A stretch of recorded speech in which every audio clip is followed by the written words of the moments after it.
ఆత్మ అభిమాని 11వ అభ్యాసము. నేను చూస్తున్నాను, వజ్రం డబ్బాలో ఉంది, కానీ సదా డబ్బాలో ఉంటూ కూడా అది డబ్బా నుండి భిన్నంగా ఉంది. ఈ రకంగా డ్రైవరు కారు నుండి భిన్నంగా ఉన్నారు. ఆ రకంగానే నేను ఆత్మను కూడా శరీరం నుండి భిన్నంగా ఉన్నాను.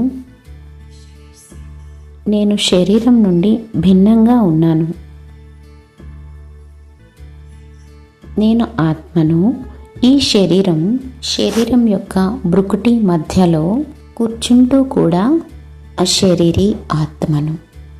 ఇది అభ్యాసం చేయడానికి ఎంత సహజమైన విధి అయినది. ఆత్మ కనిపించదు, కానీ దాన్ని నేను మంచి రీతిగా అర్థం చేసుకుంటాను, తెలుసుకుంటాను. ఎలాగైతే దానికోసం ఆలోచిస్తాను, నేను స్వయం అనుభూతి చేస్తున్నాను.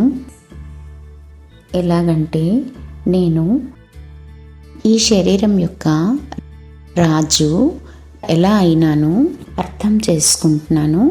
నేను స్వతంత్రంగా ఉండే ఒక శక్తిశాలి ఆత్మను. ఈ శరీరాన్ని ఎప్పుడు ఎలాగా నడిపించాలి అని అది నాపైనే ఆధారపడి ఉంది. నేను ఈ శరీరాన్ని నియంత్రణ చెయ్యగలను. జాగ్రత్తతో కూడిన అభ్యాసము.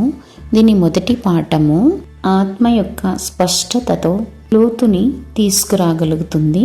నిశ్చిత రూపంలో సీమితమైనటువంటి ఆనందాన్ని కూడా పొందుకోగలము. ఓం శాంతి.